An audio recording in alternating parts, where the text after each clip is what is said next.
Scorpio, hi! Welcome to Mr. Queen PH. At ito ang inyong weekly reading for April 28 to May 4, 2025.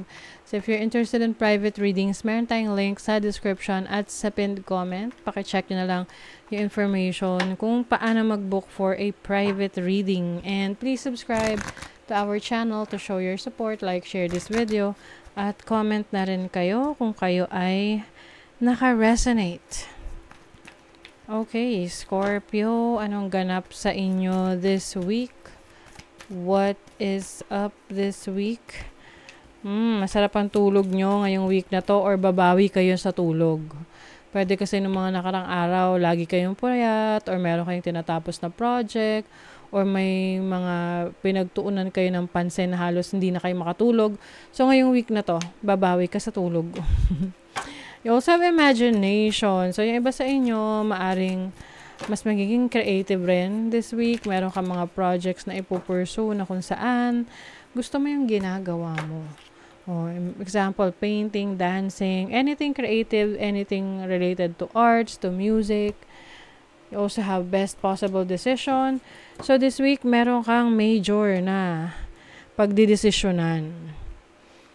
This can be related to your work, or, decision sa buhay kung anong path yung tatahakin mo.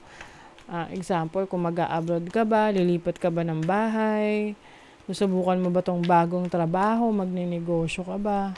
So, don't worry kasi you are guided, no? You are divinely guided. And meron kang mapapansin mo, meron kang mga vivid dreams. Yung tipong napapanaginipon mo na kung ano yung gusto mo, yung plano mo for yourself. And doon sa mga panaginip mo na yan, you will be shown the way. Kung baga papakita sa'yo yung direksyon. Kung saan ka mas mapapabuti, saan ka mas uunlad. You have the Ten of Cups, which is happiness, fulfillment. You also have the Three of Wands, which is expansion. This is growth. Yung iba, meron dito paglipat ng bahay or upgrade ng bahay eh. So, pwedeng ikaw ay renovate, no, ng bahay nyo. Or, lilipat kayo sa mas malaking bahay, mas maganda, mas komportable. Yung iba abroad, no, maaring magsisettle kayo sa ibang bansa. Magmamigrate, merong adventure na parating. Going on an adventure. Yung iba, meron kayong work, trabaho na kung saan parang merong i-award sa'yo or bibigyan ka ng bagong responsibility. May bagong responsibilidad. So, actually, blessing in disguise yan sa'yo kasi maaring maging daan yan para ma-promote ka eh. Let's say, dinagdagan ka ng trabaho pero wala namang dagdag ng sweldo. Pero, hindi mo alam na ikaw pala ay tinitrain na para maging supervisor. 'Di ba? Yung dagdag na trabaho na yon, tinetest ka ng manager mo kung kaya mo ba yung work na yung trabaho ng mas mataas sa'yo. 'Di ba? Sa posisyon mo. So, you are being prepared for that. You have the strength card sa pagpapalakas ng iyong katawan, ng iyong resistensya. Maaring magpo-focus ka rin sa iyong kalusugan. Scorpio. Maaring meron kang ika-cut off or parang tipong tatanggalin sa iyong diet or yung mga unhealthy habits mo. I-let go mo na yan para makapag-focus ka sa sarili mo, pagpapaunlad ng sarili mo. Halimbawa, may mga bagay or pagkain na hindi mo nakakainin kasi alam mo hindi ito nakakabuti sa health mo. Konting sacrifice, 'di ba? Pero maganda naman yung magiging outcome niyan para sa iyo. So, positibo naman yung outcome.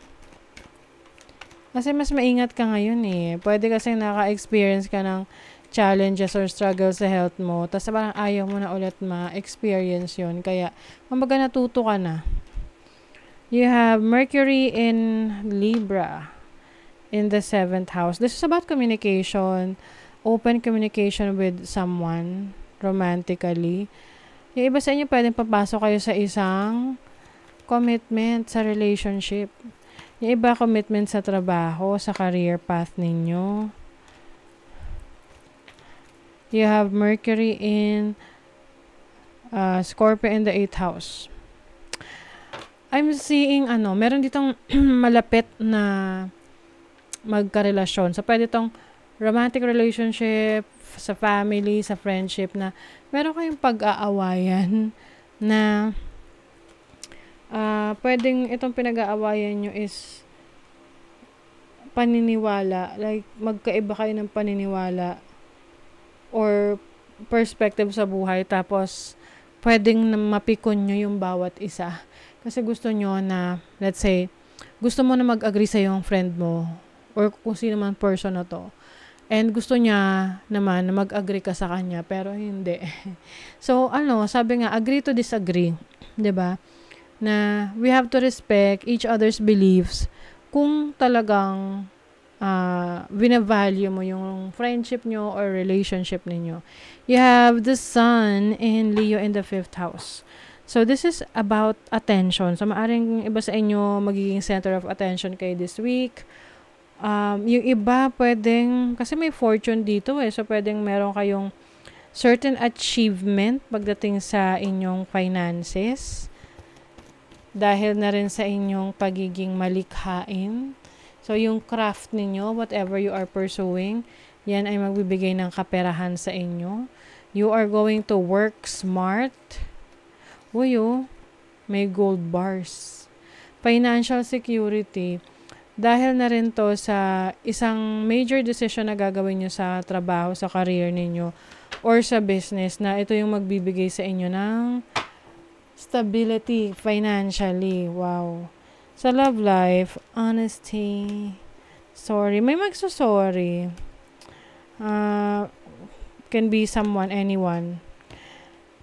Kasi pwedeng meron siyang ginawang kalokohan sa'yo, hindi niya sinabi sa'yo yung totoo. Siyempre, magiging issue yan ng trust issue. And I think naman, whoever this person is, na may naging pagkakamali or kasalanan sa'yo kasi hindi siya naging totoo sa'yo, I think, naman siya. Meron siyang magandang dahilan, kaya niya nagawa yun. So, nasa sa'yo na kung patatawarin mo itong tao na to. Kasi mukha naman siyang nagsisisi or yung intention naman niya is medyo complicated, but I think meron siyang reason talaga kung bakit. Somehow may intindihan mo na lang. Pero nasa sayo pa rin kung tatanggapin mo to. You are the light. It is safe to step fully into your light. Yes. So, like what I mentioned kanina, you're going to be center of attention. May fame kasi rito Some of you maaring mag-viral kayo online or sa trabaho. You are gaining attention sa work dahil sa inyong performance. Ayan. So, that is your reading, Scorpio. Thank you so much. See you again.